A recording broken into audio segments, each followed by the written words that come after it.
and welcome to episode 87 of the Dinner Sisters podcast. We're two sisters taking on the nightly challenge of dinner.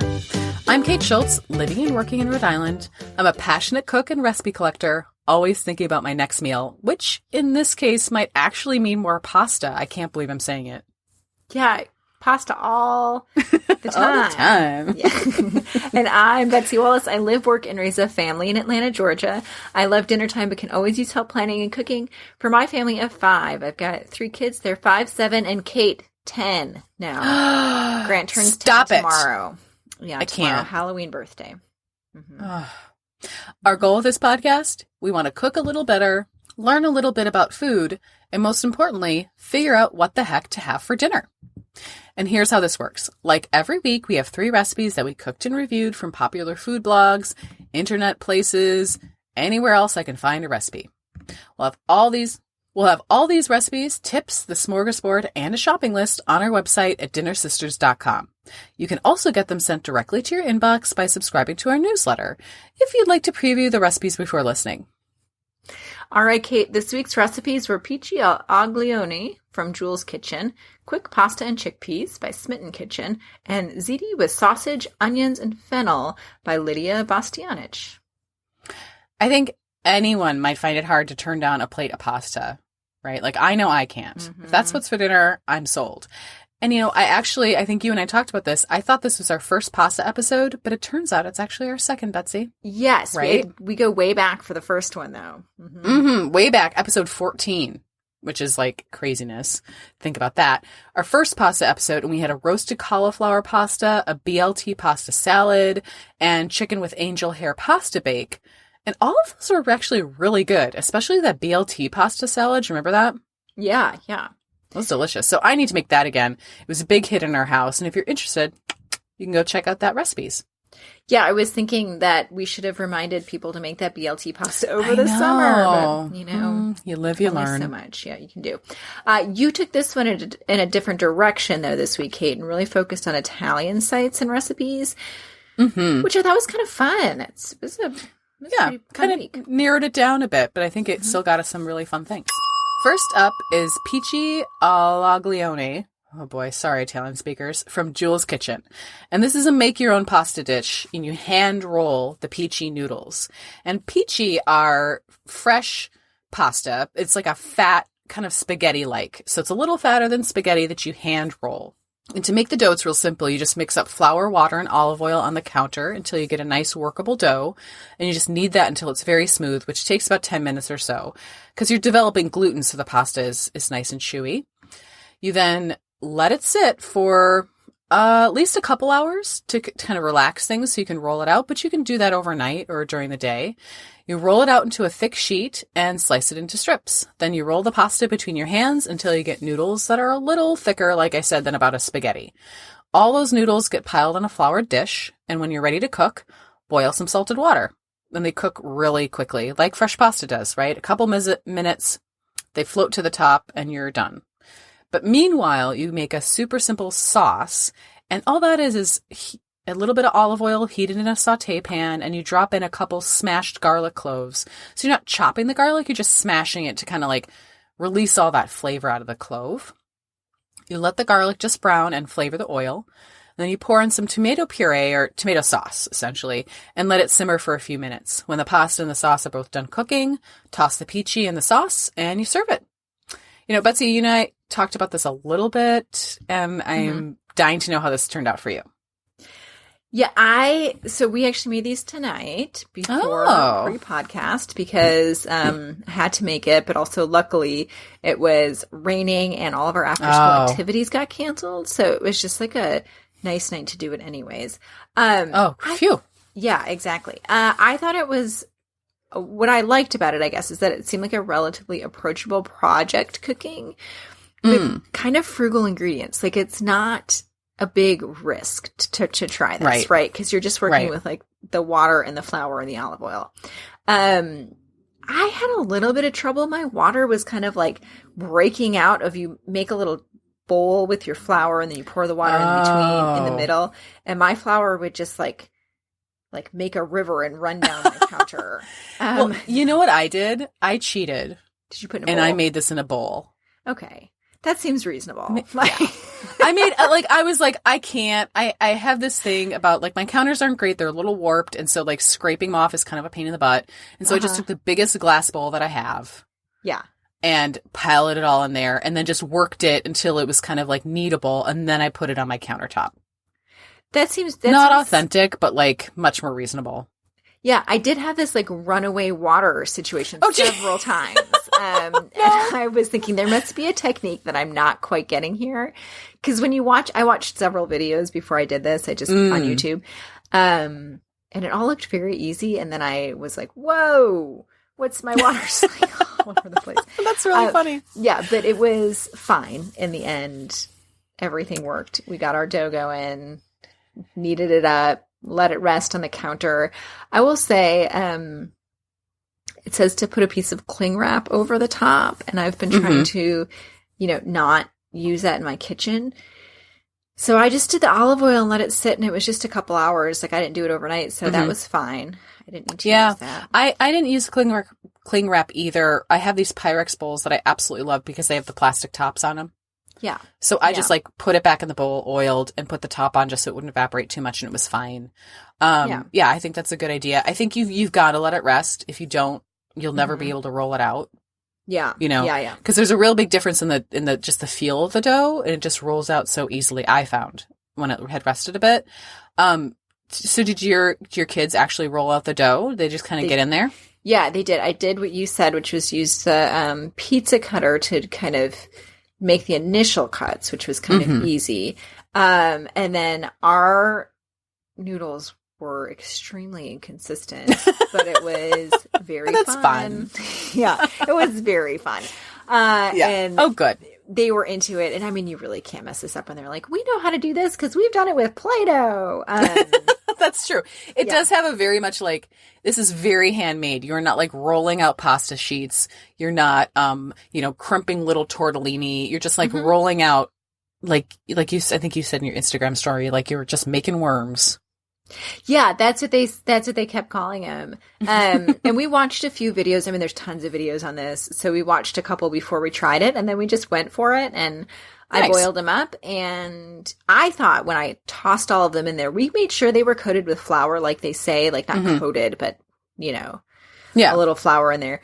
But I was like, oh no, these are all just going to be one big glob. Yeah. And they did not do that. They, Yeah. I loved the texture of these. I thought they were delicious and chewy. I loved it with that sauce, which was nice and kind of like fresh and delicious tasting. I actually made a half batch of this because there's only so much fresh pasta like you can eat at one time. Yeah. And we had other pasta dishes to make this week. So right. I was like, I only do so much. I liked it. For a half batch was like 2 very generous portions. Like that's all we ate for dinner. And James loved it. I would make this again. I think this, like you said, a nice rainy day project, or you just kind of want to have a little bit of comfort food. This was a 5 out of 5 for me. I really liked making this. I thought the taste was delicious. Yeah, I thought so too. I'm also giving this a 5 out of 5 because I think we could do this again. And it just felt really fun. I mean, really fun and like a low risk, high real low reward stakes. way, which was great. Also, I will just say, this is kind of what we had for dinner, but my kids were like, I'm going to eat a banana too. Yeah, it's definitely something like I said, 2 really generous portions of like non-growing children.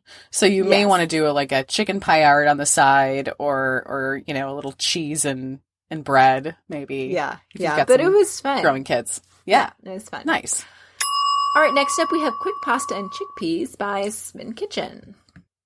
So this recipe is almost the polar opposite of the pici, to be honest, right? It's super simple, super quick weeknight meal made of almost entirely pantry ingredients. And I have to admit, like full disclosure, I initially looked at the recipe because it reminded me of SpaghettiOs. And I was like, oh, okay. And so in any case, it uses a small pasta like a ditalini or annellini, which you sometimes see in soups. like a minestrone soup. So like a pasta fagioli or a minestrone cooked in tomato sauce and then with garlic and chickpeas is all the dishes. And to make it, you warm up some olive oil in a skillet, then add a couple smashed garlic cloves, just like we did for the sauce in last recipe, just to flavor the oil. Then you add in a good dollop of tomato paste and cook it until the raw taste is gone. You've caramelized that tomato a bit. Then in go a can of rinsed chickpeas, a half cup of that small pasta, and water. And you just simmer it for about 15 minutes or until the pasta's cooked. I had to add a little extra water as it was cooking just to kind of keep things loose, but, no big deal. And while that's going, you also make a drizzling oil by heating a couple tablespoons of olive oil with garlic, rosemary, and crushed red pepper. When the pasta is al dente, you just kind of ladle it into bowls and pour the finishing drizzle on top. I mean, I took one bite of this like beanie, starchy pasta thing, and I was like, I had a long week, and it was just comfort food. So how did you like it, Betsy? So I ended up making this. I'll say first that I doubled it, which I was happy. Oh, that's a good call. Yeah, that I did, because I looked at it and thought, half a cup of pasta. It was me and the kids. Oh, no. So there's just 4 of us, but I thought half a cup of pasta and 1 can of beans is not going to cut it. Yeah. For us. So that's not going to work. Yeah. So I did double it right off the bat, but we have been out all afternoon, and then we're going to be home quick for dinner. And then we were going to go to a haunted trail that night, the day that I made it. It was on a Saturday. And so I had thought, well, this seems easy. I could make it in the hour or 2 that we had in between. And it was just like perfect for that because it wasn't fussy. It was super easy. It was just delicious. Grant said this is very slurpable, is how he described it, which was fun. And it feels nice. like hearty and comforting because it's got the beans and the pasta, and it just, it hit the spot. It was good. Yeah, I cannot tell you. As soon as I made this and took my first taste, I was like, oh, well, this is delicious. I'm so happy I made this. I mean, in my house, I always have all these ingredients. I always have a can of chickpeas. I've always got some sort of pasta. The tomato paste I keep in the fridge. So also, like, sometimes you can't even handle chopping something. Do you know what I mean? Yeah. You're like, I can't even chop an onion. And this is literally like, take something, smash the garlic clove, throw it in there. I agreed. Like the chickpeas got nice and soft with that kind of simmer. And the pasta was super good. Did you do the drizzle? So I didn't do the drizzle because she's like, well, it would be fine if you grated some Parmesan, which I had. So I was just like, well, I've got some nice, like, a block of Parmesan, so we'll just do that. But what did you think about the drizzle? I mean, that took it next level, Betsy. Okay. If you get it next time you make it and you've got a little extra time, and I think you're right. This was fine. I had it for I had a couple bites before I did the drizzle. It was delicious. After the drizzle, super good. But the drizzle was really good and kind of added a little something. But I don't think it's not strictly necessary. Yeah. For rating, how would you rate it? I mean, I'm giving this like a high 4 out of 5, maybe 5 out of 5.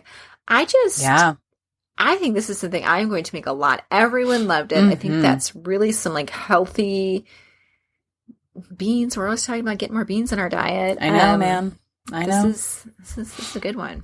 This is a 5 out of 5 for me. I mean, I feel like I don't want to just like throw out 5s willy-nilly, but hey, it was super quick, super delicious, was not junk food. It wasn't just like eating a bowl of cereal and like feeling hungry in an hour. You know what I mean? Yeah, exactly. So it was really good.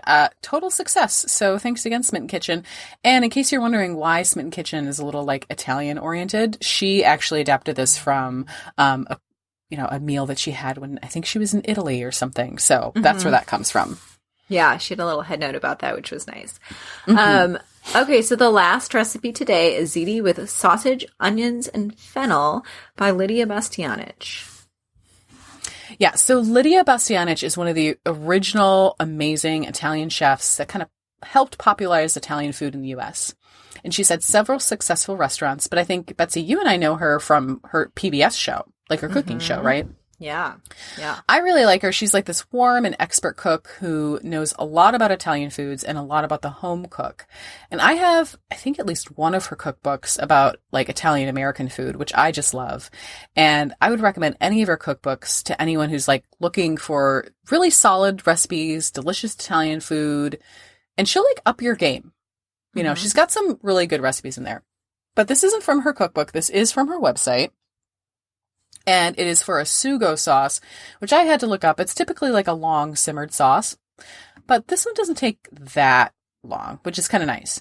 So it's a fennel, onion, and sausage sauce, which kind of get browned in stages. So to make it, you brown a pound of loose Italian sausage, like the meat, not like in casings, right? Then you push that to the side to make room for some sliced onions. You brown those for a bit, and then you push the onions to the side with the sausage, and you add some thinly sliced fennel. Let that brown and caramelize, and then you mix it up and make a hole in the center of your saute pan, like push everything to the sides there. And you add 1/3 cup of tomato paste, and you let that caramelize. Then you add in a bit of crushed red pepper and let that kind of bloom in the oil. While this is all going on, you should have been boiling a pound of Ziti and cooking that off. And when the pasta was done, you need to save some of the pasta liquid. Because what happens is once we've done that tomato paste, crushed red pepper thing, you're going to take the pasta liquid and pour it into the sauce. And you mix that up and you get this like delicious tomatoey red sauce that you let simmer for about 5 minutes or so to let things meld. And you toss it with your ziti and let that cook a little bit, you know, get the pasta to be nice texture and serve. You know, so tell me, how did this go for you, Betsy? Yeah.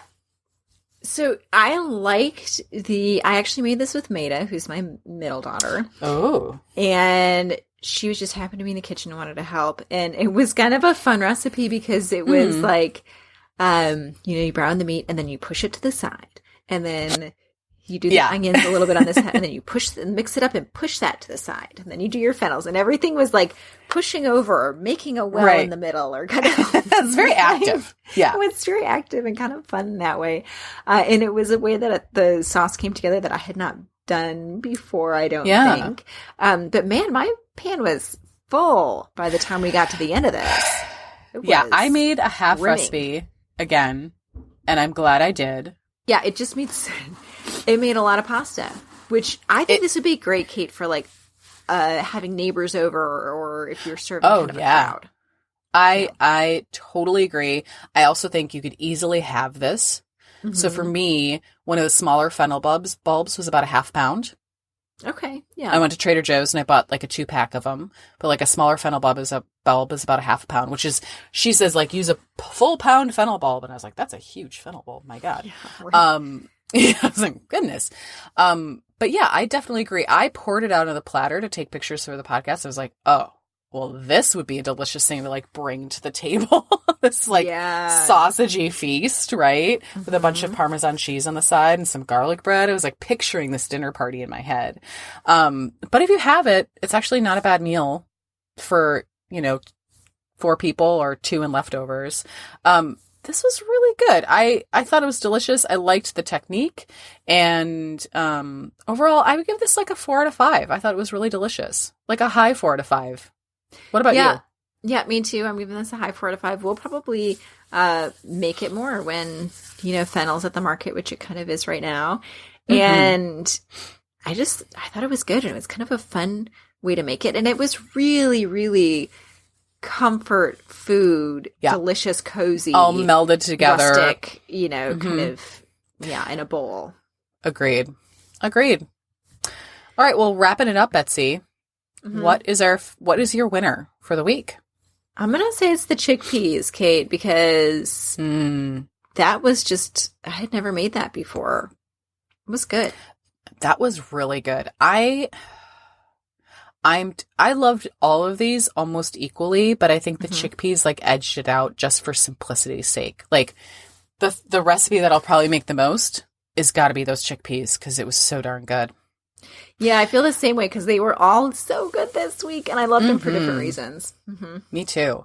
Well, if any of these recipes sound good to you, make sure to check out our show notes and grocery list at dinnersisters.com. There you'll find links to all the recipes, any tips or techniques we discussed, and all the other things that we talk about on our show. If you'd like to chat more with us, ask to join our Dinner Sisters Facebook group. We love chatting with you all, and it's always so interesting. We had someone make the kahari keema, remember that? With venison, which I thought was like fantastic. It looks so good. So we're sharing recipes. Yeah, we're talking. And you can find us on Facebook at Dinner Sisters Podcast. All right, Kate, before we head to the smorgasbord, a break. Okay, Kate, so this week's smorgasbord is all about Italian treats. Yeah, I know you and I always want a little something sweet after every meal. And I can take this to the extreme. Like, I can even be like, so I had some breakfast. Is there a little breakfast dessert? Like a little, like a little pastry with my second cup of coffee. I think we have also done, so if we're talking about any of these dishes that we made today for our podcast, there are a few Italian desserts that I think would be absolutely phenomenal at the end of these meals. And I think they deserve revisiting. Plus, you sent me a delicious idea that I'm super excited to try. Yeah, Kate, so I came across this on Instagram this week, and it's called crema di limoncello. So what you do is you start with the grated lemon peel, and that is kind of like soaked in Everclear or vodka for about a week, and then you strain it out, mix it with some half and half, and I think some of the recipes call for a little bit of sugar and vanilla.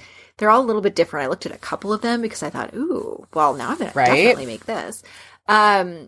So you just kind of, it's that like extracted, delicious, lemony liquor with a little bit of half and half and vanilla and sugar. And then you keep it in the freezer.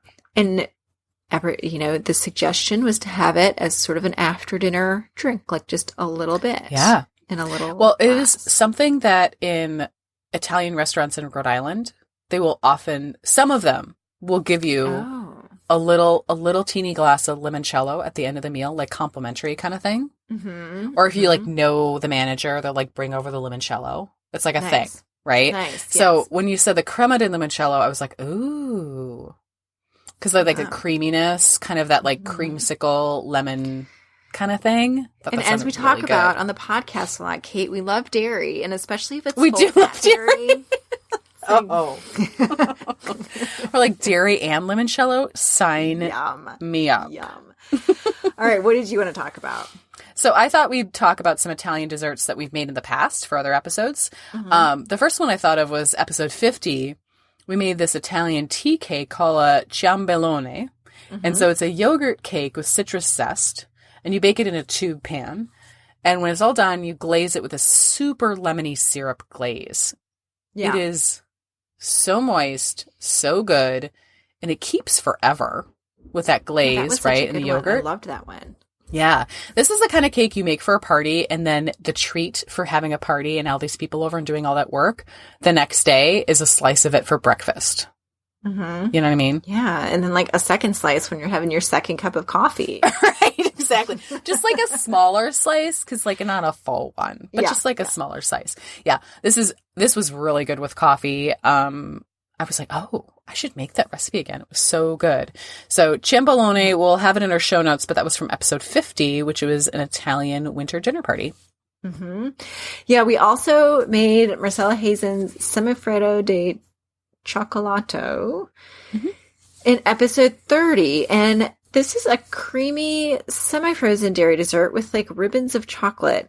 I remember making this, Kate. We had to you had to grate all that chocolate. Remember that? Yes. Yeah. It was a lot of chocolate grating. We did complain a little bit about that. There was a little bit, but it's so good. It is Once really you good. get past the grating, then it's like amazing. And also, this was another thing. So you freeze it up in a loaf pan, and then it stays in your freezer, and then you slice it for guests, and it's pretty rich. Like I felt like I had this for a while, and it was just delicious and surprisingly this was really really good. And I think what was so delicious for me is it is an ice cream adjacent dessert without breaking out your ice cream maker. Yeah, exactly. You know what I mean? And you kind of unmold it, and it's nice and pretty, and you can put it on a pretty plate and then slice it and like have it with your coffee and things, and it's so good. I think, again, with the coffee, I'm back to like, just a little coffee. It all comes back to a little snack with a coffee for me. Oh my goodness. I thought this would be really delicious with the pici. Mm-hmm. You know, yes. You have that kind of meal and then you have that rich dessert because the pici isn't too heavy. Anyway, if you guys are interested in those desserts and you want to check out the links and get the recipes, they'll be in our show notes. We can make sure you get to them. And for sure, we will let you know. We have not made it yet, but we will let you know how that crema di limoncello goes. Coming up next week, our friend Tara is back and we are doing a cookbook review. Yay! I always love having Tara on the podcast. She's so much fun. And we are reviewing the cookbook Indianish by Priya Krishna. And we've had a lot of fun cooking from it. And I can't wait to talk to you guys about it. Yeah, that'll be a nice one. All right, so that's what's for dinner this week. See you next time on The Dinner Sisters. We'll save a spot at the table for you. Would you like a little dinner in your inbox every week? Subscribe to our newsletter by going to our website at dinnersisters.com for show notes and other fun stuff. If you have some dinner ideas, you can always shoot us an email at dinnersisterspodcast@gmail.com.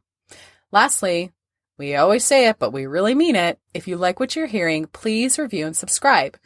That's how people get to know us. Plus, we read the reviews like total creepers and send each other screenshots of that. So that's fun. Yeah. With our coffee. With our coffee and a little snack, a little dessert. Thanks and happy eating.